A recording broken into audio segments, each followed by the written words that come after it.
Okay, so welcome dear students. आज हम जो है स्टडी करने वाले हैं class 12।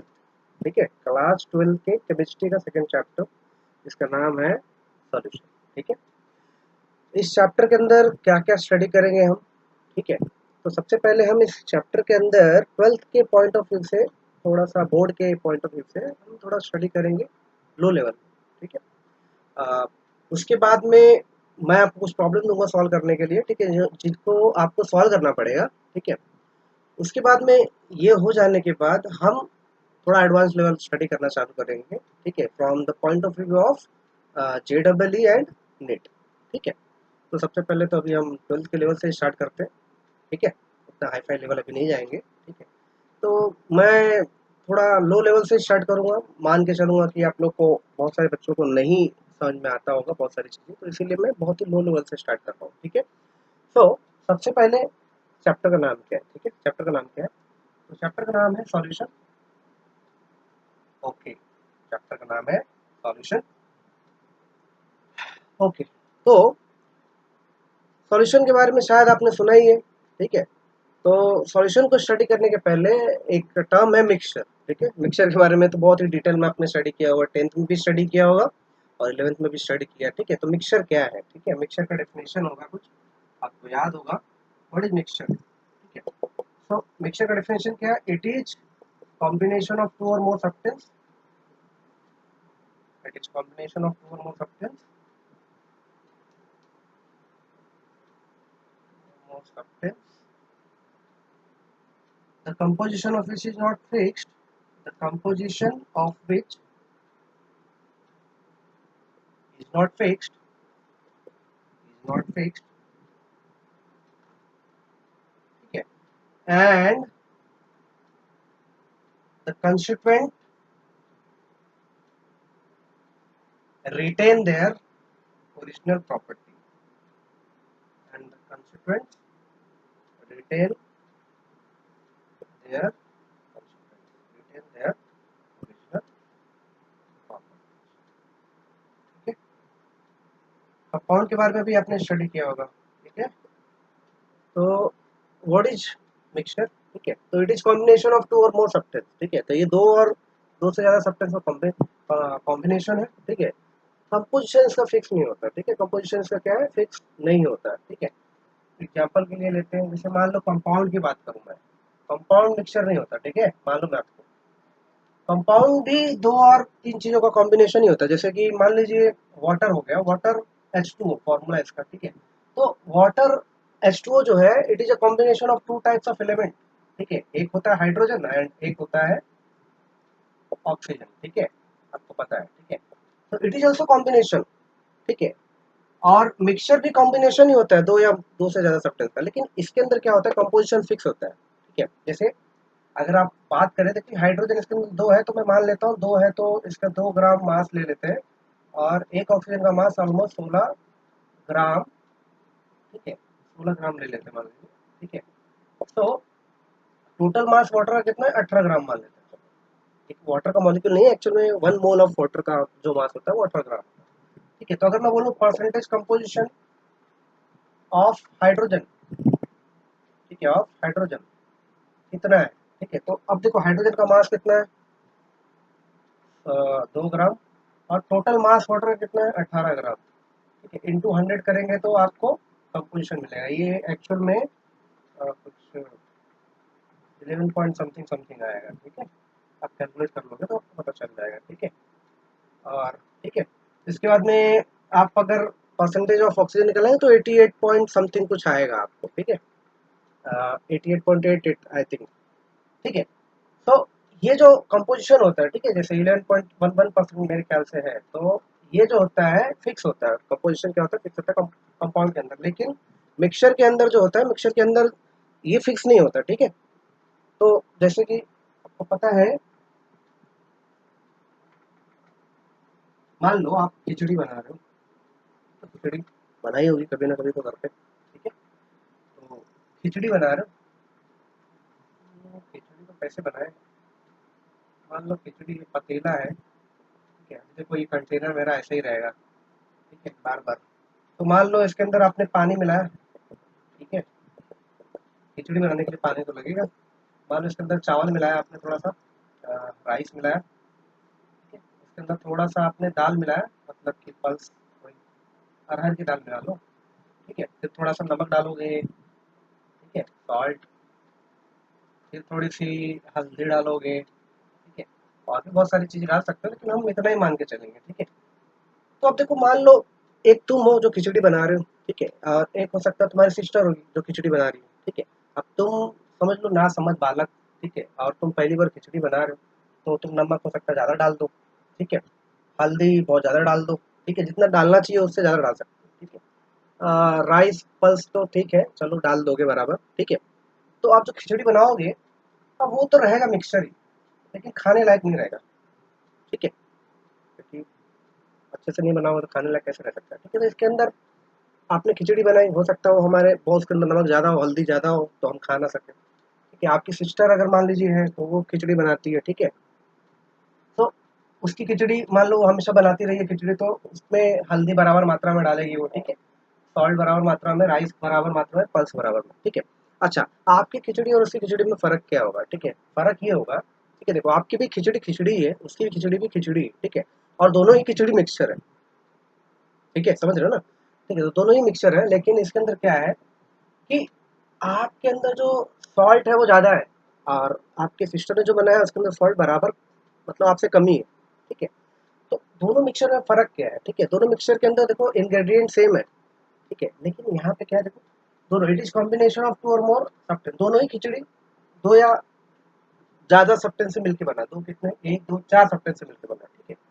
The composition of fish is not fixed, ठीक है। तो खिचड़ी अलग अलग लोग बनाएंगे तो देखो कंपोजिशन फिक्स नहीं होता, तुम्हारी खिचड़ी का कंपोजिशन कुछ अलग है, और तुम्हारी सिस्टर के खिचड़ी जो है उसकी कंपोजिशन अलग है, तो कंपोजिशन फिक्स नहीं है। And the constituent retain their original property.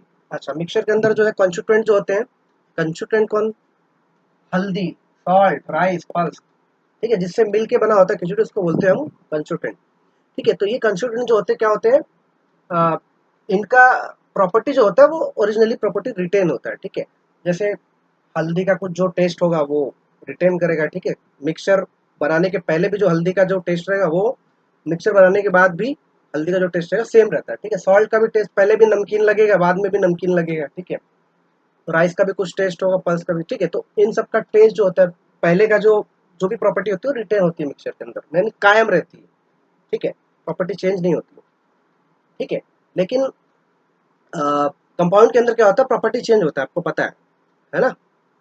ये बताने की जरूरत नहीं है मेरे को लगता है, ठीक है। आपको पता होगा कि वाटर जो होता है is nether support combustion and it is not self combustible also, ठीक है। तो ना खुद जलता है ना जलने को सपोर्ट करता है, ठीक है।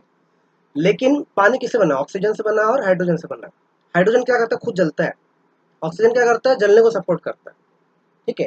और हाइड्रोजन ऑक्सीजन से मिलके कौन बना है, वाटर। तो वाटर ना खुद जलता है ना जलने को सपोर्ट करता है, ठीक है, तो आपको पता है। तो यहाँ पे कंपाउंड में क्या होता है, ओरिजिनल प्रॉपर्टी रिटेन नहीं रह जाती एलिमेंट की, ठीक है। ये बच्चों वाली चीजें थी जो आप जानते हो, ठीक है। थोड़ा सा हम आगे बढ़ेंगे, ठीक है। तो मिक्सचर के बारे में तो आप जानते हो, मिक्सचर में दो टाइप्स होते हैं बेसिकली, ठीक है। तो हम मिक्सचर के दो टाइप्स देखते हैं।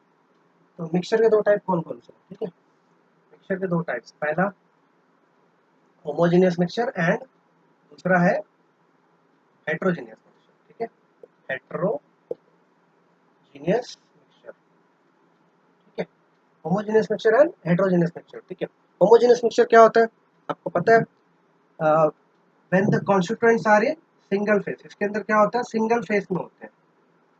मिक्सचर के जो कॉन्स्टिट्यूएंट होते हैं सिंगल फेज में होते हैं, यहाँ पे क्या होते हैं, दो फेज में भी हो सकता है, तीन फेज में भी हो सकता है, पता है आपको, ठीक है। तो यहाँ पे more than one phase, more than one phase, ठीक है। अब क्या है इसका मीनिंग तो आप जानते ही हो, ठीक है। जैसे कि मान लो अगर मैं पानी लूँ और शुगर लूँ, ठीक है, वाटर लूँ और शुगर लूँ, ठीक है। आप देखो शुगर शुरू शुरू में अलग दिखाई देगा, ठीक है, और पानी जो है बिल्कुल अलग दिखाता है। देखो जब आपने मिक्स नहीं किया होता है तो शुगर जो है अलग दिखाई देता है, ठीक है, शुगर जो है अलग दिखाई देता है, और पानी जो है वो अलग दिखाई देता है, ठीक है। जब आप इसको मिक्स कर देते हो थोड़ी देर तक क्या होता है, शुगर दिखाई देता है कि पानी भी अलग अलग दिखाई देता है, लेकिन थोड़ी देर के बाद जब पूरी तरह से मिक्स हो जाते हैं तो क्या होता है, शुगर अलग दिखाई नहीं देता, पानी अलग दिखाई नहीं देता, दोनों क्या होता है एकदम मिलके एक बन जाता है। तो इसको हम क्या बोलते हैं, होमोजीनियस मिक्सचर बोलते हैं। ठीक है, हेटेरोजीनियस में क्या होता है, जैसे मान लो पानी लिया, उसके अंदर क्या किया, केरोसिन मिला दिया। ठीक है, वाटर के अंदर क्या किया, केरोसिन मिला दिया। अब इसमें क्या होगा, देखो केरोसिन जो है पहले भी अलग दिखता है, वाटर जो है वो भी अलग दिखता है। ठीक है, जब दोनों को मिक्स करोगे, दोनों को मिक्स कर दिया मान लो, तो मिक्स करने के बाद ये क्या होगा, केरोसिन जो है ऊपर तैरते रहता है, मालूम है आपको, केरोसिन अलग दिखाई देगा एकदम, यहाँ केरोसिन ऊपर, यहाँ केरोसिन दिखाई देगा, यहाँ वाटर नीचे दिखाई देगा। ठीक है, तो इन दोनों के लेयर जो है अलग अलग दिखाई देते हैं। तो ये जो है ये है हेट्रोजीनियस मिक्सचर, और ये जो है ये है homogeneous mixture. Sugar plus water, ये हो गया होमोजीनियस मिक्सचर। और इसमें क्या होता है, हेट्रोजीनियस मिक्सचर। आपको पता है बहुत सारे एग्जाम्पल। ठीक है, हेट्रोजीनियस मिक्सचर के अंदर फेज होता है, डिफरेंट डिफरेंट फेज होते हैं, अलग अलग दिखाई देते हैं। ठीक है, अच्छा उसके बाद में हम पढ़ने वाले हैं सॉल्यूशन। अब आते हैं सॉल्यूशन पे। ठीक है, मैं ये पुरानी कहानी इसलिए बता रहा था कि हो सकता है कुछ बच्चों को याद ना हो, इसके लिए मैंने रिवाइज रिवाइज कर दिया थोड़ा सा। ठीक है, तो आगे हम बढ़ते हैं, व्हाट इज सॉल्यूशन। तो सॉल्यूशन क्या होता है, होमोजेनियस मिक्सचर आपको पता है अच्छी तरह से। ठीक है, हेट्रोजेनियस मिक्सचर भी आपको पता है। ठीक है, तो हम सॉल्यूशन क्या होता है। ठीक है, तो सॉल्यूशन का डेफिनेशन लिख लो, इंपॉर्टेंट है। ठीक है, may be can be asked. ठीक है, कभी कभी इसको ट्रू सॉल्यूशन भी बोलते हैं, सच्चा सॉल्यूशन। ट्रू सॉल्यूशन बोलो, सॉल्यूशन बोलो, एक ही बात है, खाली ऐसे लिख दिया जाता है। ठीक है, तो ट्रू सॉल्यूशन। अच्छा, तो इसका डेफिनेशन क्या है, it is homogeneous mixture. It is homogeneous mixture of two or more substance, of two or more substance, the composition of which is not fixed, the composition of which is not fixed,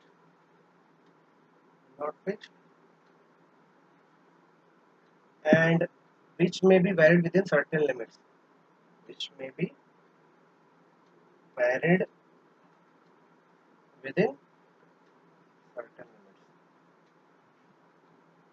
certain limits। खत्म हो रहा है, मैं इसको थोड़ा भर लेता हूँ। ठीक है, ठीक है, चलिए आगे बढ़ते हैं हम। ठीक है, तो ट्रू सॉल्यूशन क्या है, इसको आप कॉपी कर लीजिए। ठीक है, it is homogeneous mixture of two or more substance, the composition of which is not fixed and which may be varied within certain limits। इसका मीनिंग क्या है। ठीक है, तो सबसे पहले क्या है, इट इज होमोजेनियस मिक्सचर। तो सॉल्यूशन एक्चुअल में होता क्या है, सॉल्यूशन कुछ नहीं, सॉल्यूशन एक मिक्सचर ही होता है। ठीक है, कौन सा मिक्सचर, होमोजेनियस मिक्सचर। ठीक है, तो बहुत सा कॉमन सा एग्जांपल वही है, नमक पानी ले लो या फिर शुगर वाटर ले लो। तो sugar solution, sugar solution, sugar solution क्या होता है, शुगर लेकर पानी के अंदर मिला दो, बस शुगर सॉल्यूशन हो गया। ठीक है, सो मान लो शुगर और वाटर ले लिया, तो शुगर सॉल्यूशन बन जाएगा। ठीक है, दोनों को मिलाने के बाद। So it is a homogeneous mixture of two or more substance. ठीक है, तो शुगर और वाटर का जो मिक्सचर होगा ये होमोजेनियस मिक्सचर होगा। ठीक है, उसके बाद क्या, the composition of which is not fixed.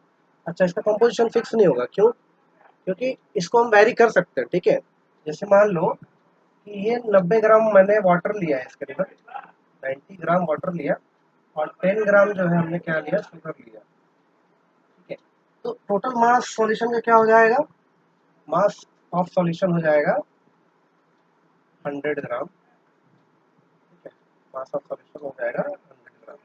तो यहाँ पे आप अगर कंपोजिशन निकालोगे, ठीक है, शुगर का कंपोजिशन क्या है। ठीक है, तो शुगर जो है वो क्या है, कंपोजिशन ऑफ शुगर निकालो, percentage composition, composition of sugar. तो शुगर कितना है, शुगर है 10 ग्राम, और सॉल्यूशन का मास कितना है, 100 ग्राम। ठीक है, इंटू 100, तो ये मिलेगा कंपोजिशन 10%। ठीक है, ये शुगर का कंपोजिशन है। ठीक है, अब देखो ये शुगर सॉल्यूशन जो है हम क्या कर सकते हैं, वैरी भी कर सकते हैं। ठीक है, हो सकता है मैं क्या करता, शुगर जो है 20 ग्राम मिलाता। ठीक है, अगर मान लो मैंने शुगर क्या लिया, 20 ग्राम लिया। ठीक है, और वाटर जो है 90 ग्राम ही लिया मैंने, 90 ग्राम वाटर लिया। ठीक है, उसके बाद में मैंने, आप देखो दोनों को ऐड करोगे तो क्या होगा, ये 110 ग्राम हो जाएगा। ठीक है, तो जो सॉल्यूशन का मास होगा कितना होगा, 110 ग्राम। यहाँ पे जब कंपोजिशन निकालोगे, तो कितना होगा, देखो मास ऑफ शुगर कितना है, मास ऑफ शुगर है 20 ग्राम, ठीक है, और मास ऑफ सॉल्यूशन कितना है 110 ग्राम, ठीक है। तो ये जब आप निकालोगे तो ये कुछ अलग परसेंटेज आएगा, कितना होगा वो आप निकाल सकते हो, ठीक है, ये कुछ अलग आएगा। तो यहाँ पे क्या है, देखो कंपोजिशन, पहले भी शुगर सॉल्यूशन था, ठीक है, अभी भी शुगर सॉल्यूशन है, लेकिन इनकी कंपोजिशन क्या है, अलग अलग है, कंपोजिशन अलग अलग हो सकता है। तो composition is not fix and which may be varied with in certain limits. तो कंपोजिशन इसके अंदर क्या होता है, फिक्स नहीं होता है, और लेकिन ये एक हद तक ही वैरी किया जा सकता है, ठीक है, विद इन सर्टेन लिमिट्स इसको आप वैरी कर सकते हो। तो सर्टेन लिमिट्स में वैरी करने का क्या मीनिंग है, इसका मीनिंग ये है कि जैसे मान लो, पूरा मिटा देता हूँ मैं, थोड़ा सा लिख, ठीक है। तो जैसे मान लो वैरी करने का क्या मीनिंग है, जैसे मान लो मैंने 90 ग्राम वाटर लिया और उसके अंदर 10 ग्राम 90 ग्राम वाटर लिया और 10 ग्राम उसके अंदर मैंने शुगर ऐड कर दिया, तो ये सॉल्यूशन बना 100 ग्राम का, ठीक है। अब मैं इसके अंदर क्या कर सकता हूँ, शुगर को अब वाटर को मैं क्या कर देता, तो वाटर को फिक्स रखता हूँ, ठीक है, वाटर को जो है फिक्स रखता हूँ, और शुगर को क्या करता हूँ, बढ़ाते जाता हूँ। तो अब हो सकता है मैं 20 ग्राम शुगर रखूँ, 90 ग्राम वाटर के अंदर 20 ग्राम शुगर डिजॉल्व करूँ, ठीक है। तो कंपोजिशन फिर वेरी हो गया, ठीक है। उसके बाद में हो सकता है मैं इसको 25 ग्राम कर दूँ, ठीक है, 25 ग्राम शुगर कर दूँ, कंपोजिशन फिर वेरी हो गया, ठीक है। तो कंपोजिशन यहाँ कंटिन्यूसली क्या हो रहा है, वेरी हो रहा है, लेकिन कब तक वेरी हो सकता है ये, ठीक है। देखो ये पानी जो है, पानी का भी एक कैपेसिटी होता है शुगर को डिजोल्व करने का, ठीक है, एक पर्टिकुलर टेम्परेचर पे, जैसे मान लो इसका टेम्परेचर भी फिक्स है, तो पानी की भी एक कैपेसिटी है शुगर को डिजोल्व करने की, ठीक है। मान लेता हूँ मैं कि इस टेम्परेचर पे मैक्सिमम शुगर जो डिजोल्व हो सकता है वो 30 ग्राम डिजोल्व हो सकता है, ठीक है, 30 ग्राम शुगर डिजोल्व हो सकता है। तो आप 25 ग्राम तक शुगर ऐड करोगे, 26 27 28 29 30 ग्राम तक अगर आप ऐड करोगे तो शुगर पूरा डिजोल्व हो जाएगा, और शुगर पूरा डिजोल्व हो जाएगा तो सॉल्यूशन बन जाएगा, ठीक है। ओके, तो 30 ग्राम तक तो सॉल्यूशन बन सकता है, लेकिन अगर आप 30 ग्राम से ज़्यादा डालोगे तो क्या होगा, सॉल्यूशन नहीं बनेगा, ठीक, ठीक है, कुछ ना कुछ शुगर जो है रह जाएगा, ठीक है। और सॉल्यूशन बनने के लिए क्या जरूरी है, एक फेस होना चाहिए, सिंगल फेस, ठीक है, सिंगल फेस होना चाहिए। तो अब अलग से शुगर दिखाई देगा तो सॉल्यूशन नहीं बोलोगे ना आप उसको, ठीक है। तो सॉल्यूशन बनाने के लिए क्या होता है, समझ गए होगे आप, कि एक पर्टिकुलर लिमिट तक ही आप उसको वैरी कर सकते हो कंपोजिशन को, ठीक है, उसके बाद में आप वैरी नहीं कर सकते, ठीक है। ओके, समझ गए होंगे मेरे ख्याल से। तो शुगर को आप कहाँ से कहाँ वैरी कर सकते हो, मान लो 30 ग्राम तक वैरी कर सकते हो, ठीक है। ओके, सो मेरे ख्याल से आप इसका मतलब समझ गए होंगे, ठीक है, कि सॉल्यूशन क्या होता है। तो होमोजेनियस मिक्सचर होता है solution of two or more substance, और उसका कंपोजिशन जो होता है वो फिक्स नहीं होता है, and it may be very with in certain limits, ये कुछ हद तक ही वेरी किया जा सकता है, हमेशा ये नहीं है कि वेरी किए चले जाओ किए चले जाओ, कुछ लिमिट तक ही वेरी कर सकता है, ठीक है। ओके, इसको रफ कर देता हूँ, या मेरे ख्याल से लिख चुके होंगे, नहीं लिखे होंगे तो लिख लीजिए, ठीक है। ओके, मैं इसको रफ कर देता हूँ, ठीक है? आगे बढ़ते हैं हम, अगला टॉपिक है वो है कंसंट्रेशन, ठीक है। अभी देखिए ये जो मैं पढ़ाने जा रहा हूँ आपको, ठीक है, कंसंट्रेशन वाला टॉपिक, ये आप ऑलरेडी जो है 11th में पढ़ चुके हैं। अब इसको पढ़ाना इसलिए जरूरी है इस टाइम पे, क्योंकि ये अगर आप नहीं समझोगे तो आगे के न्यूमेरिकल आप सॉल्व नहीं कर पाओगे, ठीक है, इस चैप्टर पे। तो इसमें आपको ये स्टडी करना जो है, ये जो मैं अभी आपको टॉपिक पढ़ाने जा रहा हूँ, स्टडी करना काफी जरूरी है। तो अगला टॉपिक है वो है कॉन्सेंट्रेशन, ठीक है। तो ये कॉन्सेंट्रेशन, ठीक है, पापा जी वाला नहीं है, ठीक है, कंसंट्रेशन कर रहे हैं, ध्यान कर रहे हैं, ठीक है, वो नहीं है, ठीक है। कंसंट्रेशन ये कौन सा है, आपको पता है कि जब आप केमिस्ट्री के लैब में जाते हो, तो केमिस्ट्री के लैब में जब जाते हो तो आप डायरेक्ट सॉल्यूशन देखते होगे, ठीक है, डायरेक्ट सॉल्यूशन के अलावा कॉन्सेंट्रेटेड सॉल्यूशन देखते होगे, ठीक है। तो डायरेक्ट सॉल्यूशन क्या होता है, जैसे डायरेक्ट HCl होता है, फिर कॉन्सेंट्रेटेड HCl होता है, ठीक है। तो डायरेक्ट HCl में क्या होता है, HCl की क्वांटिटी कम होती है, ठीक है, और कॉन्सेंट्रेटेड HCl जो रहेगा वो उसके अंदर क्या होता है, थोड़ा HCl की क्वांटिटी जो रहती है ज़्यादा होती है, ठीक है। या फिर आप बोल सकते हो, नहीं जान दो वो एग्जाम्पल नहीं देता हूँ मैं शराब पे चला जा रहा था, ठीक है, चलो कोई बात नहीं। तो ठीक है, हाँ। तो कॉन्सेंट्रेशन क्या होता है सबसे पहले देख लेते हैं, ठीक है, कॉन्सेंट्रेशन का डेफिनेशन क्या है, ठीक है। It is the amount of solute dissolved in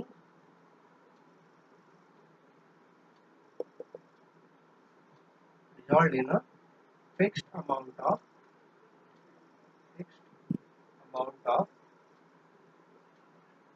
solvent, ठीक है। ठीक है, तो it is the amount of solid dissolved in a fixed amount of solvent. अच्छा, अब ये सॉल्यूट क्या होता है, सॉल्वेंट क्या होता है, ठीक है। सबसे पहले ये जान लीजिए, ठीक है। सॉल्यूट तो कोई भी सॉल्यूशन जो बनाया जाता है, कोई भी सॉल्यूशन, ये कोई भी आप सॉल्यूशन बनाओगे तो सॉल्यूशन के अंदर, ठीक है, दो या दो से ज़्यादा सब्सटेंस रहेंगे, ठीक है। तो एक होता है सब्सटेंस जिसको कहते हैं हम सॉल्वेंट, और बाकी जो सब्सटेंस होते हैं उनको हम बोलते हैं सॉल्यूट, ठीक है। तो सॉल्वेंट नॉर्मली अगर बोला जाए तो क्या होता है, सॉल्वेंट वो होता है जो डिजॉल्व करता है, ठीक है, डिजॉल्व करता है, सबको डिजॉल्व करता है, ठीक है। जैसे पानी जो होता है वो सॉल्वेंट होता है, ठीक है, और शुगर जो होता है वो क्या होता है, सॉल्यूट होता है, ठीक है। शुगर क्या होता है, सॉल्यूट होता है, ठीक है। तो लेकिन इसका डेफिनेशन जब हम दिया जाता है, ठीक है, जब डेफिनेशन इसका लिखते हैं तो क्या लिखते हैं, ठीक है, वो आप जान लीजिए, ठीक है। तो सबसे पहले आप जानते हो कि सॉलिड क्या है, सॉल्वेंट क्या है, समझ रहे होगे, ठीक है। जैसे मान लो पानी जो है, जो डिजॉल्व करता है, पानी तो डिजॉल्व करता है, तो ये सॉल्वेंट है। वाटर क्या है, वाटर इज अ सॉल्वेंट। और आप इसके अंदर क्या किए, मान लो शुगर डिजॉल्व की हो, ठीक है, तो शुगर क्या है, सॉल्यूट, ठीक है। अच्छा, नॉर्मली क्या होता है, पानी ज़्यादा होता है और शुगर जो होता है वो क्या होता है, कम होता है, ठीक है। तो नॉर्मली क्या होता है, पानी ज़्यादा होता है और शुगर जो होता है कम होता है। सो इससे होता क्या है, ठीक है। देखो, डेफिनेशन हम सॉलिड का समझते हैं, ठीक है। सॉलिड क्या होता है, सॉलिड, ठीक है, it is the component of the solution, it is the component of the solution, component of the solution which is present in smaller quantity, which is present in smaller quantity,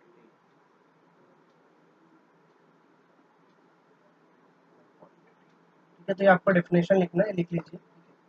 तो solid क्या होता है, it is the component of the solution which is present in the smaller quantity, ठीक है। तो solid जो होता है क्या होता है, कम क्वांटिटी में प्रेजेंट होता है। देखो, जैसे शुगर कितना है, 20 ग्राम होगा, तो मान लो पानी जो है 90 ग्राम होगा, तो इसके अंदर टोटल सॉल्यूशन का मास कितना है, 110 ग्राम।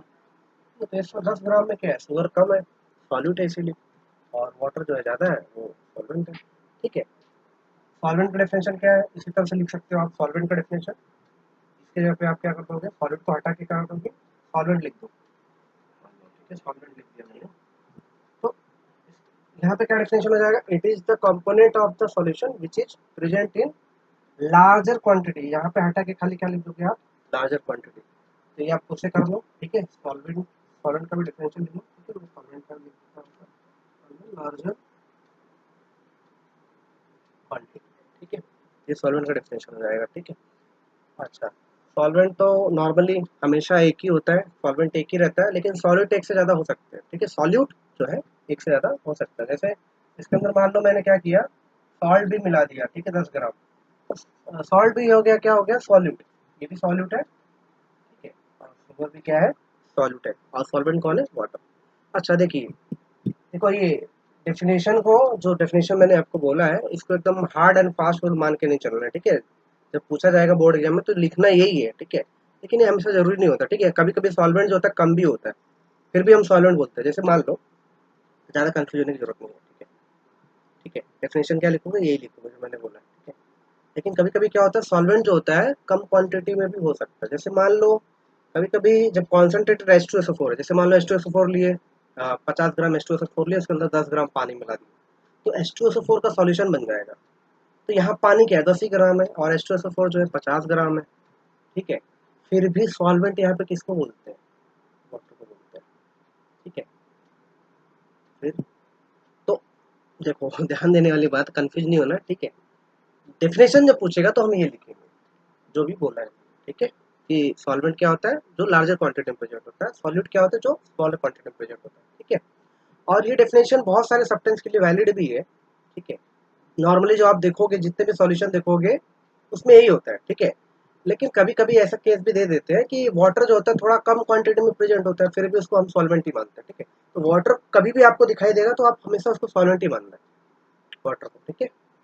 बाकी केस में क्या करोगे कि सॉलिड को सॉल्वेंट कैसे कैसे मानोगे, ठीक है। जो कम होगा उसको सॉलिड मानोगे, जो ज्यादा होगा उसको सॉल्वेंट मानोगे, ठीक है। कंफ्यूज तो नहीं है ना, ठीक है, समझ रहे होगे मेरे ख्याल से, ठीक है। तो वाटर हमेशा ही सॉल्वेंट रहेगा, चाहे कम में हो चाहे ज्यादा हो, ठीक है। बाकी केस में कैसे डिसाइड करोगे, बाकी केस में जो कम होगा उसको सॉलिड बोलोगे और जो ज्यादा होगा उसको सॉलिड बोलोगे। खाली वाटर के केस में हम मानते हैं कि वो हमेशा सॉल्वेंट ही होता है, ठीक है, यूनिवर्सल सॉल्वेंट होता है वाटर, इसलिए, ठीक है। आगे तो कॉन्सेंट्रेशन क्या है, अब कॉन्सेंट्रेशन, ठीक है, सॉलिड क्या होता है, सॉल्वेंट क्या होता है, समझ गए, ठीक है। अब दूसरी चीज कॉन्सेंट्रेशन क्या होता है, सो it is the amount of solid dissolved in a fixed amount of solvent, ठीक है। तो कॉन्सेंट्रेशन क्या होता है, amount of solute dissolved in a fixed quantity of fixed amount of solvent. तो यहाँ पे क्या होता है, मान लो सॉल्वेंट क्या है, फिक्स्ड है, और सॉल्यूट क्या है, ठीक है, उसको तुमने एक फिक्स क्वांटिटी ऑफ सॉल्वेंट में डिजोल्व किया है सॉल्यूट को। जैसे मान लो यहाँ पे देखते हैं, चलो इसको मिटा देता हूँ, कॉन्सेंट्रेशन की बात करते हैं, ठीक है, कॉन्सेंट्रेशन। अच्छा, तो कॉन्सेंट्रेशन क्या है, ठीक है।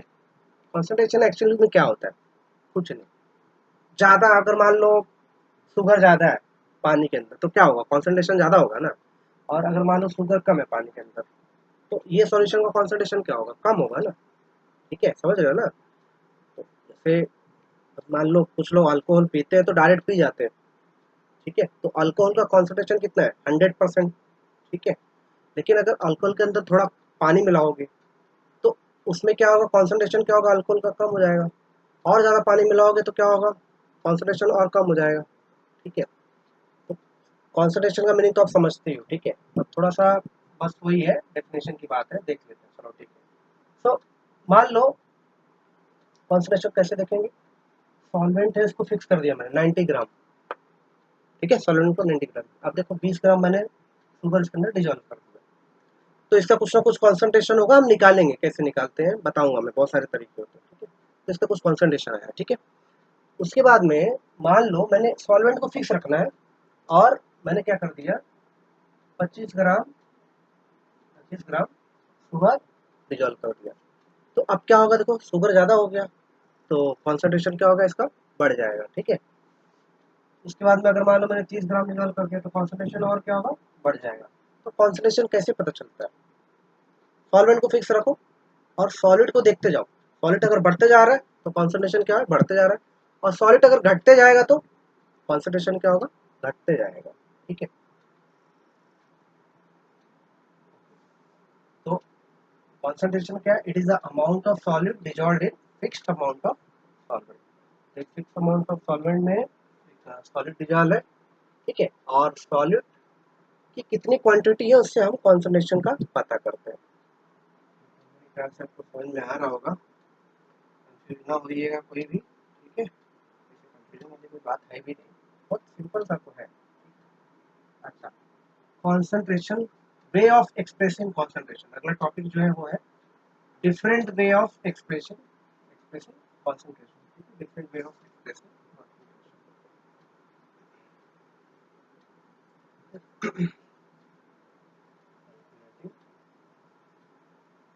कैलकुलेटिंग बोल सकते हैं, expressing expressing concentration, different way of expressing. तो इसके अंदर जो है हम डिफरेंट डिफरेंट तरीके पढ़ेंगे। पहला तरीका जो है वो है परसेंटेज बाय मास, या पढ़ चुके हो, ठीक है, अभी फिर से इसलिए पढ़ा रहा हूँ क्योंकि अभी इस चैप्टर के अंदर जरूरत पड़ेगी। परसेंटेज बाय वॉल्यूम, ठीक है, इसको जो है डब्ल्यू बाय डब्ल्यू बोलते हैं, वी बाय वी बोलते हैं, ऐसे दिखाते हैं, ठीक है। उसके बाद में मोलारिटी तीसरा होता है, और फोर्थ मोलारिटी, ठीक है, दोनों में फर्क है स्पेलिंग का। फिफ्थ है मोल फ्रैक्शन, ठीक है, फिफ्थ जो है वो है मोल फ्रैक्शन। ओके, तो इसको स्टडी करते हैं। ये देखो कॉन्सेंट्रेशन को कैलकुलेट करने के 5 तरीके हैं, ठीक है। तो हम पांचों तरीके वन बाय वन देखेंगे, इसका मीनिंग क्या है वो देखने वाली बात है, ठीक है। जैसे मान लो पहला हम देखते हैं परसेंटेज बाय मास। जैसे मान लो ये एक सॉल्यूशन लिया तुमने, सॉल्यूशन बनाया, ठीक है, और मान लो सॉल्यूशन जो बनाया इसके अंदर क्या है, शुगर लिया और इसके अंदर जो है पानी लिया, वाटर, ठीक है।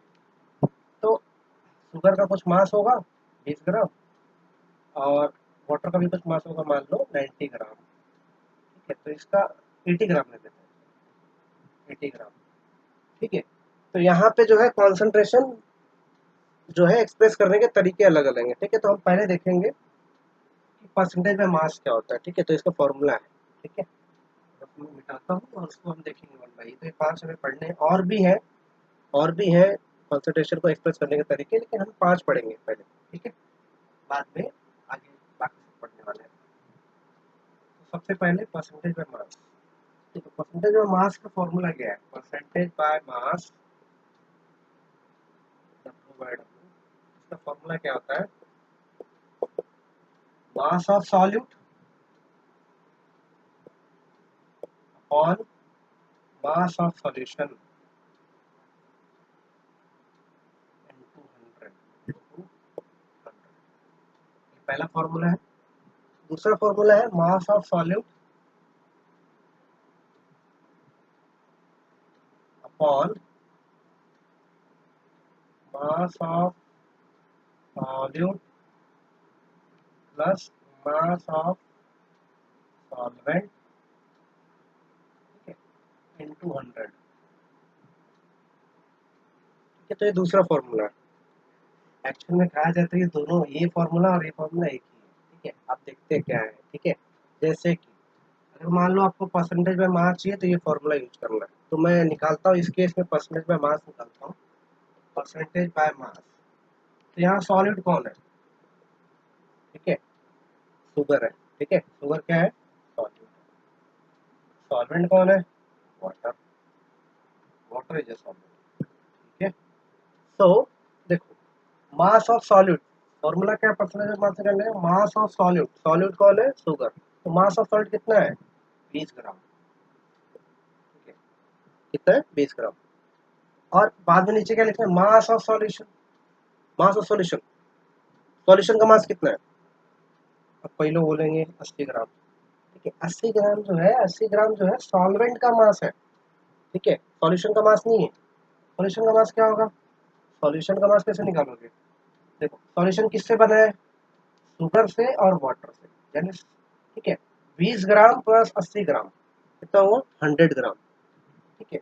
तो सॉल्यूशन का मास कितना है, 100 ग्राम। इसलिए फॉर्मूला दिया, देखो मास ऑफ सॉल्यूशन क्या होता है, mass of solid plus mass of solvent. तो मास ऑफ सॉलिड कितना है, 20 ग्राम, ठीक है। मास ऑफ सॉल्वेंट कितना है, 80 ग्राम। तो इसीलिए इसको ऐसे लिख सकते हैं, 20 + 80, 100 ग्राम हो गया, ठीक है, इंटू 100। तो ये कितना आएगा, 20%, ठीक है। ये कितना आएगा, 20%, ठीक है। तो परसेंटेज में मास बहुत ही सिंपल है, ठीक है। आप मेरे ख्याल से इसको कैलकुलेट इजीली कर सकते हो, ठीक है, बहुत ही आसानी से कैलकुलेट कर सकते हो। पहला है ये, ठीक है। तो ये ध्यान देने वाली बात है, ठीक है, तो ध्यान देंगे। ओके, आगे दूसरा फॉर्मूला हम देखेंगे, परसेंटेज के बारे में थोड़ा बाद में देखते हैं। पहले ये दूसरा हम देखेंगे मोलारिटी को, ठीक है। मोलारिटी को देख लेते हैं, तो व्हाट इज मोलारिटी, ठीक है। अच्छा, मोलारिटी क्या होता है, सो मोलारिटी, मोलारिटी का फॉर्मूला क्या है, वो लिख लो आप, कि मोलारिटी ये 3rd नंबर का था, ठीक है। तो मोलारिटी का फॉर्मूला है number of mole of solute, number of mole of solute, ठीक है, number of mole of solute upon volume of solution in DM cube, volume of solution in DM cube और लीटर। डीएम क्यूब और litre एक ही बात है, ठीक है। Decimetre cube, 1 decimetre cube equal to 1 litre होता है, ठीक है। तो मोलारिटी का फॉर्मूला क्या है, number of mole of solute upon volume of solution in DM cube, ठीक है। तो जैसे मान लो मुझे मोलारिटी निकालना है, कोई क्वेश्चन मान लो सॉल्यूशन दिया होगा, सॉल्यूशन क्या दिया हो देखने की बात है, देखो जैसे मान लो सॉल्यूशन दिया है कि 58.5 ग्राम सॉल्ट, ठीक है, डिजोल्व किया गया है, 58.5 ग्राम ऑफ सॉल्ट डिजोल्व किया है, कॉमन सॉल्ट इन कितने ग्राम वाटर लूँ मैं, 140 पॉइंट 141.5, ठीक है, 141.5 ग्राम वाटर, ठीक है। तो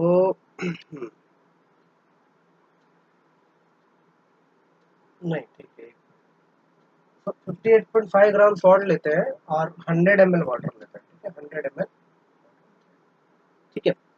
तो इसका जरूरी है वॉल्यूम में होना, ठीक है, तभी हम निकाल पाएंगे। अच्छा, तो देखो, अगर मान लो 58.5 ग्राम सॉल्ट 100 ml ऑफ वाटर में आप डिजोल्व करोगे, तो जो सॉल्यूशन बनेगा, ठीक है, सॉल्यूशन का भी जो वॉल्यूम होगा वो भी 100 ml ही रहेगा, ठीक है। जैसे मान लो नमक को पानी में आप मिलाओगे, ठीक है, तो जो सॉल्यूशन का वॉल्यूम आएगा वो सॉल्वेंट के वॉल्यूम के इतना ही होता है ऑलमोस्ट, ठीक है, ये फैक्ट है, ठीक है। तो जो सॉल्यूशन का वॉल्यूम होगा वो कितना हो जाएगा, ऑलमोस्ट 100 ml होगा, ठीक है। अच्छा, तो यहाँ पे number of mole of solute, ठीक है, सॉल्यूट की बात करते हैं, सॉल्यूट कौन है यहाँ पे, कॉमन सॉल्ट, ठीक है, सॉल्यूट कौन है, कॉमन सॉल्ट, ठीक है। और यहाँ पे जो पूरा सॉल्यूशन होगा, ठीक है, उस सॉल्यूशन का भी मान लो वॉल्यूम कितना है, 100 ml, ठीक है, 100 ml। अच्छा, ओके, सो अब इसको पहले तो वॉल्यूम ऑफ सॉल्यूशन कितना है इसको लिख लेते हैं, वॉल्यूम ऑफ सॉल्यूशन कितना है, तो वॉल्यूम ऑफ सॉल्यूशन है 100 ml, और 100 ml को लीटर में कन्वर्ट करोगे तो कितना होगा, 0.1 लीटर। वॉल्यूम ऑफ सॉल्यूशन कितना है, 0.1 लीटर। उसके बाद में number of mole of solute निकालना है, ठीक है। तो नंबर ऑफ मोल कैसे निकालते हैं आपको पता है, ठीक है। तो नंबर ऑफ मोल निकालने के लिए क्या चाहिए होता है, मास अपॉन मोलर मास, ठीक है। तो मास ऑफ सॉल्यूट तो आपको पता है, मास ऑफ सॉल्यूट आपको पता है कितना है, यहाँ पे मास ऑफ सॉल्यूट 58.5 ग्राम, ठीक है, 58.5 ग्राम, ठीक है। उसके बाद में मोलर मास कितना है इसका, मोलर मास कितना है, सॉलिड कौन है, NaCl, सॉल्ट है ना ये। तो इसका मोलर मास कितना होता है, सॉल्ट का मोलर मास कितना होता है, इसका मोलर मास होता है 58.5 ग्राम पर मोल, ठीक है। आपको मालूम होगा, निकालते कैसे हैं, ठीक है। जैसे वाटर का मोलर मास कितना होता है, 18 ग्राम पर मोल, ठीक है। अगर आपको नहीं मालूम होगा तो आप थोड़ा सा स्टडी कर सकते हो कि कैसे मोलर मास निकालते हैं, बहुत सिंपल सा है मोलर मास निकालना। जैसे अगर मान लो मुझे वाटर का मोलर मास चाहिए तो कितना होगा, ठीक है। तो इसके अंदर दो हाइड्रोजन है, एक हाइड्रोजन का मास कितना होता है, 1, दो हाइड्रोजन का मास कितना होगा, 2, और एक ऑक्सीजन का मास कितना होता है, 16, ठीक है। तो कितना मास हुआ, 18, तो 18 ग्राम पर मोल। वाटर का कितना होता है, 18 ग्राम पर मोल। लंबा हो गया, ठीक है, सब। सो मोलारिटी निकालना है, तो number of mole of solid, तो नंबर ऑफ मोल कैसे निकालेंगे, मैं यहाँ पे लिख देता हूँ, ठीक है। मोलारिटी इक्वल टू, तो number of mole of solid कितने चाहिए, mass of solid upon molar mass of solid. तो मास ऑफ सॉलिड कितना है, 58.5 ग्राम, ठीक है। और मोलर मास कितना है, 58.5 ग्राम पर मोल, ठीक है। उसके बाद में वॉल्यूम ऑफ सॉल्यूशन कितना है, 0.1 लीटर, ठीक है। तो यहाँ से ये दोनों जब कट करोगे तो कितना होगा, ये ग्राम ग्राम कट जाएगा, ये भी कट जाएगा, तो 1, ठीक है, डिवाइडेड बाय 0.1, ठीक है। तो ये हो जाएगा मोल पर लीटर, ठीक है, मोल पर लीटर। तो इसको जब डिवाइड करोगे तो कितना आएगा, 10 मोल पर लीटर, ठीक है। तो ये तुम्हारा आएगा मोलारिटी। मोलारिटी कैसे निकालना है आपको समझ में आया होगा, कैसे निकालना है। सबसे पहले हमको क्या करना है, मास मालूम होना चाहिए सॉल्यूट का, ठीक है। उसके बाद में सॉल्यूट का मोलर मास मालूम होना चाहिए, और जो सॉल्यूशन है उसका वॉल्यूम पता होना चाहिए, वो भी किसमें पता होना चाहिए, लीटर में, ठीक है। तब जाके आप मोलारिटी निकाल सकते हो। तो मोलारिटी आया 10 मोल पर लीटर। आगे बढ़ते हैं हम।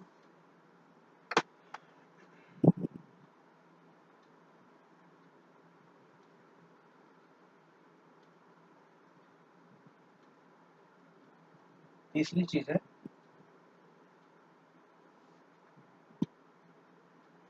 मोलालिटी। ठीक है, मोलालिटी भी पढ़ेंगे हम। मोलालिटी, ठीक है, मोलारिटी और मोलालिटी में फर्क है। ठीक है, तो मोलारिटी का फॉर्मूला क्या है, इसको लिख लीजिए, number of mole of solute, number of mole of solute upon mass of solvent in KG, mass of solvent in KG. देखो यहाँ पे नीचे मोलारिटी के फॉर्मूले में क्या था, volume of solution in litre. ठीक है, लेकिन यहाँ पे क्या है, मोलारिटी में मास ऑफ सॉल्वेंट इन केजी। ठीक है, अच्छा, उसके बाद में मान लो मैं एक एग्जांपल लेता हूँ, ये वाटर है और वाटर जो है वो है 100 ग्राम ले लेते हैं। वाटर कितना लेते हैं, 100 ग्राम। ठीक है, और 100 ग्राम वाटर में मैंने मान लो 58.5 ग्राम NaCl मिला दिया। ठीक है, सो यहाँ पे क्या होगा, सॉल्ट सॉल्यूशन बनेगा। क्या बनेगा, सॉल्ट सॉल्यूशन। तो अगर मुझे इसका मोलालिटी चाहिए, क्या चाहिए, मोलालिटी चाहिए, तो मोलालिटी कैसे निकालोगे, number of mole of solute. अच्छा, सॉल्यूट कौन है यहाँ पे, NaCl। तो मास ऑफ सॉल्यूट कितना है, मास ऑफ सॉल्यूट है, मास ऑफ सॉल्यूट है वही जो लास्ट टाइम था 58.5 ग्राम। ठीक है, अच्छा, NaCl का मोलर मास कितना होता है, वही सेम, मोलर मास होता है 58.5 ग्राम पर मोल। ठीक है, अच्छा, मास ऑफ सॉल्वेंट कितना है, mass of solvent in KG है, तो मास ऑफ सॉल्वेंट कितना है, देखो सॉल्वेंट कौन है, वाटर। तो ये वाटर जो है कितना लिया हमने, 100 ग्राम। तो 100 ग्राम वाटर के अंदर हमने 58.5 ग्राम NaCl मिक्स किया। तो मास ऑफ सॉल्वेंट कितना होगा, मास ऑफ सॉल्वेंट होगा, ठीक है, 100 ग्राम, 100 ग्राम मतलब कितना केजी, 0.1 केजी। ठीक है, अच्छा, तो ये तीन चीजें तो हमें पता चल गई। ठीक है, तीन चीजें तो हमें पता चल गई। अब क्या करेंगे, इक्वल टू ये वैल्यू जो है हम यहाँ पे पुट करेंगे, तो क्या होगा, mass, number of mole of solute कैसे मिलेगा, मास ऑफ सॉल्यूट अपन मोलर मास ऑफ सॉल्यूट। तो मास ऑफ सॉल्यूट कितना है, 58.5 ग्राम। ठीक है, और मोलर मास कितना है, 58.5 ग्राम पर मोल। ठीक है, डिवाइड करेंगे। ठीक है, मास ऑफ सॉल्वेंट कितना है, 0.1 केजी। तो इसको जब डिवाइड करेंगे तो कितना आएगा, 1 डिवाइडेड बाय 0.1 मोल पर केजी। ठीक है, इक्वल टू हो जाएगा 10 मोल पर केजी। ठीक है, 10 मोल पर। ओके, मेरे ख्याल से मोलारिटी भी समझ में आया होगा आपको। ठीक है,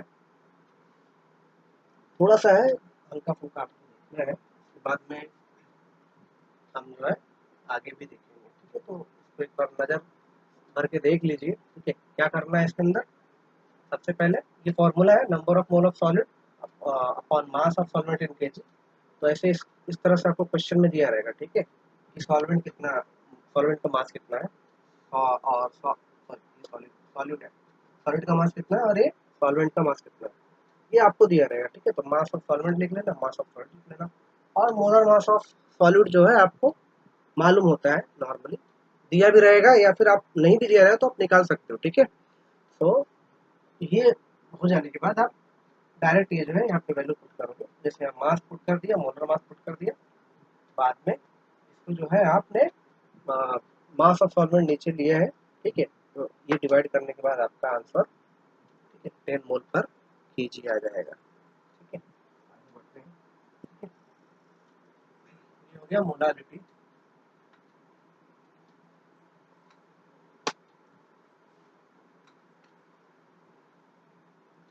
आगे है मोल फ्रैक्शन।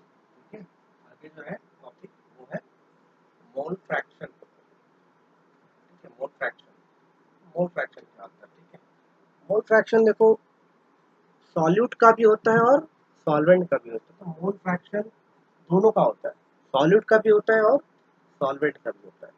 तो mole fraction is also way of expressing concentration. तो मोल फ्रैक्शन क्या होता है? मोल फ्रैक्शन ऑफ, ठीक है, सॉल्वेंट को हम दिखाएंगे x1 से, ठीक है। इसी तरह से mole fraction of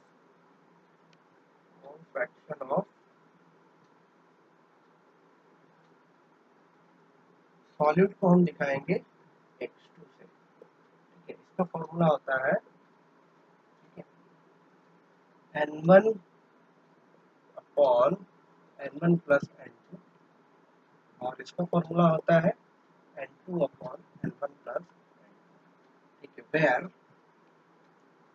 where n1 is number of mole of solute, number of mole of solute, sorry solute नहीं, solvent, ठीक है। और n2 जो होता है number of mole of solute। देखो एक चीज मैं आपको बता दूं, अभी से जब तक हम प्रॉब्लम सॉल्व करते रहेंगे, वन जब भी आपको दिखाई देगा तो सॉल्वेंट के लिए वन यूज करेंगे, ठीक है। टू जब भी आपको दिखाई देगा तो हम सॉल्यूट के लिए यूज करेंगे। क्या मीनिंग है इसका, देखो यहाँ पे, जैसे मान लो मैंने x1 लिया यहाँ पे, तो x1 क्या है? मोल फ्रैक्शन ऑफ सॉल्वेंट, ठीक है, वन सॉल्वेंट, ठीक है। यहाँ पे देखो x2 लिया मैंने, ये क्या है? Mole fraction of solvent. तो दो जब भी जहाँ पे भी जिसमें भी दो ही रहेगा, x1 x2 n1 n2, ठीक है।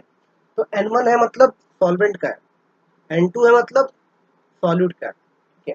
जैसे देखो यहाँ पे n1, वन किसके लिए? सॉल्वेंट के लिए, तो ये हो जाएगा number of mole of solvent. n2 किसके लिए? Number of mole of solute. Two किसके लिए यूज करेंगे? सॉल्यूट के लिए। वन किसके लिए यूज करेंगे? सॉल्वेंट के लिए। तो आगे चल के आपको मिलेगा, अभी W1 दिखाई देगा, ठीक है। तो ये आप लिख लीजिए, फिर मैं आगे थोड़ा सा बढ़ता हूँ, ठीक है।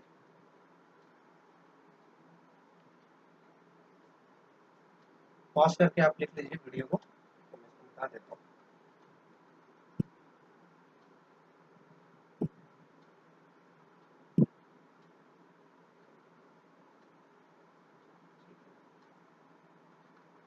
अब देखिए आगे चल के आपको दिखाई देगा W1 W2 M1 M2। मैं यहाँ पे लिख देता हूँ, ठीक है। देखो ये सॉल्वेंट के लिए है, ये दोनों, और ये सॉल्यूट के लिए, ये सॉल्यूट के लिए, ठीक है। This is what? Mass of solute. Mass of solute को हम W1 से दिखाएंगे, सॉरी मास ऑफ सॉल्वेंट को हम W1 से दिखाएंगे, ठीक है। और ये हो जाएगा मास ऑफ सॉल्यूट। M1 क्या हो जाएगा? Molar mass of solvent, molar mass of solvent, ठीक है। और M2 क्या हो जाएगा? M2 हो जाएगा मोलर मास ऑफ सॉल्यूट, ठीक है। तो देखो जहाँ वन वहाँ सॉल्वेंट, ठीक है, जहाँ टू वहाँ पे सॉल्वेंट। जैसे N1 था, N2 था, x1 था और x2 था। N1 क्या था? मालूम है आपको, number of mole of solvent. N2 क्या था? Number of mole of solvent, mole fraction of solvent, mole fraction of, ये ध्यान देने वाली बात है। कॉपी कर लीजिए, वीडियो को पॉज करके मैं बता देता हूँ, ठीक है।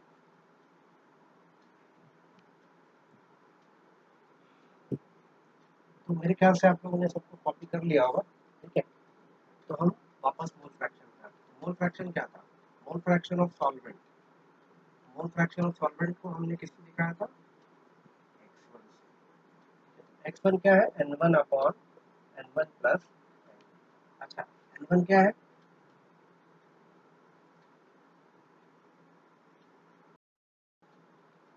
तो मोल फ्रैक्शन ऑफ सॉल्वेंट, ठीक है। तो mole fraction of solvent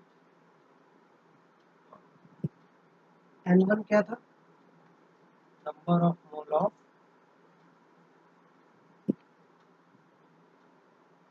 solvent, ठीक है। सॉल्वेंट का नंबर ऑफ मोल निकालना तो क्या है? देखो 11th में आपने पढ़ा, कभी भी नंबर ऑफ मोल निकालना चाहे तो क्या रहेगा? मास ऑफ, ठीक है, सॉल्वेंट।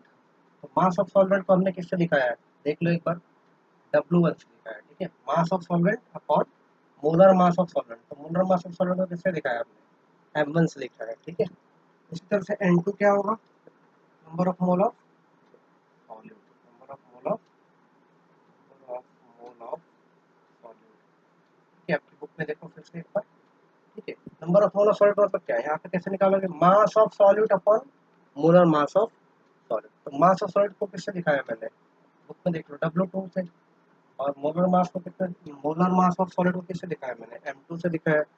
तो ये हो गया N1 और N2 का फॉर्मूला। तो यहाँ पे ये फॉर्मूला क्या हो जाएगा, चाहो तो आप लिख सकते हैं W1/M1 अपॉन, यहाँ पे आप लिख लो W1/M1 प्लस W2/M2। तो ये फॉर्मूला हो जाएगा आपका, ठीक है, मोल फ्रैक्शन ऑफ सॉल्वेंट। तो लिख लो आप, इसको मैं मिटा देता हूँ, पॉज करके लिख लीजिए वीडियो को, ठीक है, मिटा रहा हूँ। तो आगे आगे है mole fraction of mole fraction of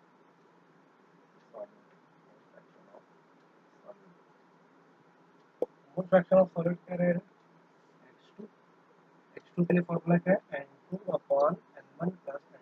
तो n2 के लिए क्या होगा, W2/M2, यहाँ पे क्या होगा W1/M1 प्लस W2, ठीक है। तो ये फॉर्मूला हो जाएगा, इसको भी लिख लीजिए ऊपर को, ठीक है, नीचे का बता देते हैं, ठीक है। आगे, अच्छा देखो ध्यान देने वाली बात है, ठीक है, ध्यान से। अभी इसके अंदर जो है x1 का फॉर्मूला आपने देखा क्या था, n1 upon n1 plus n2। x2 का फॉर्मूला क्या है, n2 upon n1 plus n2। तो यहाँ पे अगर मैं x1 प्लस x2 को ऐड कर दूँ तो क्या हो जाएगा, देखो ये n1 upon n1 plus n2 है x1 की वैल्यू, ठीक है, और इसकी वैल्यू कितनी है, n2 upon n1 plus n2। यहाँ से देखो डिनोमिनेटर कॉमन है, इसको लिख सकते हैं n1 plus n2 upon n1 plus n2, n1 plus n2 ऊपर भी नीचे भी, तो क्या आ जाएगा 1। तो यहाँ से हमें प्रूफ मिला है x1 plus x2 is equal to क्या होता है, 1 होता है, ठीक है। तो जब भी हम प्रॉब्लम सॉल्व करेंगे तो हम या तो x1 निकाल लेंगे या x2 निकाल लेंगे।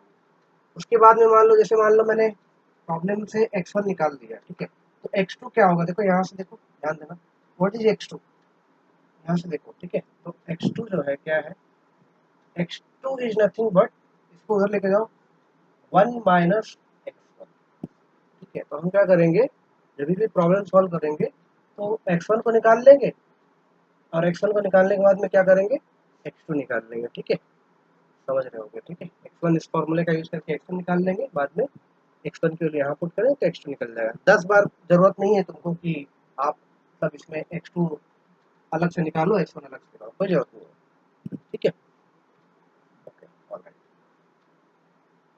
तो ये हो गया मोल फ्रैक्शन का फॉर्मूला। अब जरा हम इसको सॉल्व करते हैं, देखते हैं भाई छोटा सा प्रॉब्लम। जैसे कि मान लो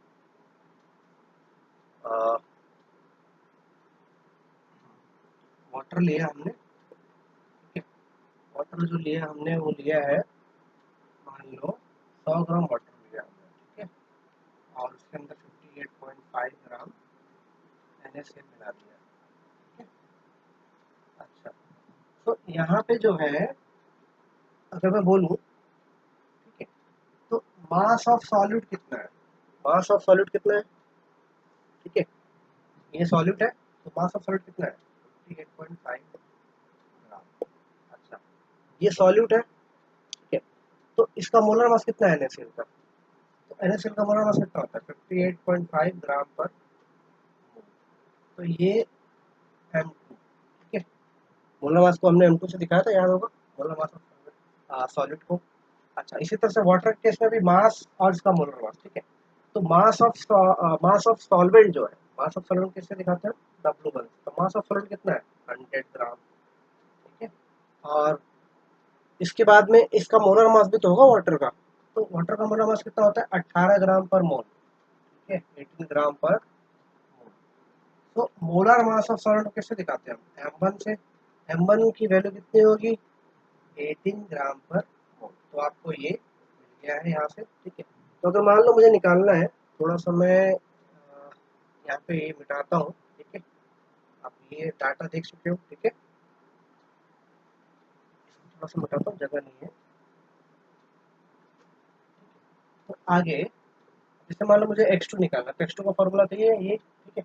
तो W2 की वैल्यू कितनी है, देखो W2 की वैल्यू है 58.5 ग्राम, ठीक है। 58.5 ग्राम अपॉन M2 की वैल्यू कितनी है, 58.5 ग्राम पर मोल, ठीक है। नीचे यहाँ W1/M1, ठीक है, W1/M1 कितना है, 100 ग्राम अपॉन 18 ग्राम पर मोल, प्लस यहाँ पे वही 58.5 ग्राम अपॉन 58.5 ग्राम पर मोल। तो आप इसको सॉल्व कर सकते हो आराम से, ठीक है। ये तो ऊपर वाला 1 हो जाएगा, ठीक है। इसके बाद में ये आप जब सॉल्व करोगे तो ये 5.55 आएगा, ठीक है। ये फिर 1 हो जाएगा, और उसके बाद में जब आप इसको सॉल्व करोगे तो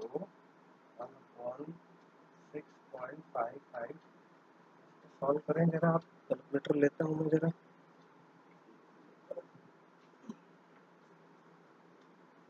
आप चाहें तो लॉग टेबल का इस्तेमाल भी कर सकते हैं, ऐसे कर ले सकते हो, ठीक है। और कैलकुलेटर से सॉल्व करो, आपको जरूरत नहीं है कैलकुलेटर से सॉल्व करने की।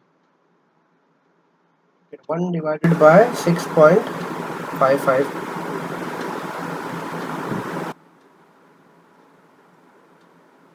1/6.55, तो ये आएगा 0.1526,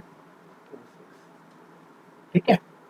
तो ये आपको मिला क्या, मोल फ्रैक्शन ऑफ सॉल्यूट मिला है, ठीक है। x2 मिला है आपको। अब x1 चाहिए होगा तो क्या करोगे, इसको लिख लो, फिर मैं मिटा दूँ इसको, पॉज करके लिख लो पूरा, ठीक है। मैं मिटा रहा हूँ, चलो देखो, लिख लिया होगा अब तक पॉज करके, ठीक है। तो x2 की वैल्यू है ये कितनी, 0.1526। अब x1 अगर मान लो मुझे निकालना है, ठीक है, ये सब मिटा रहा हूँ मैं। तो x1 क्या है, x1, अच्छा देखो, x1 प्लस x2 कितना था, 1। तो व्हाट इज, अब मान लो x1 चाहिए मुझे, तो x1 क्या हो जाएगा, 1 माइनस x2।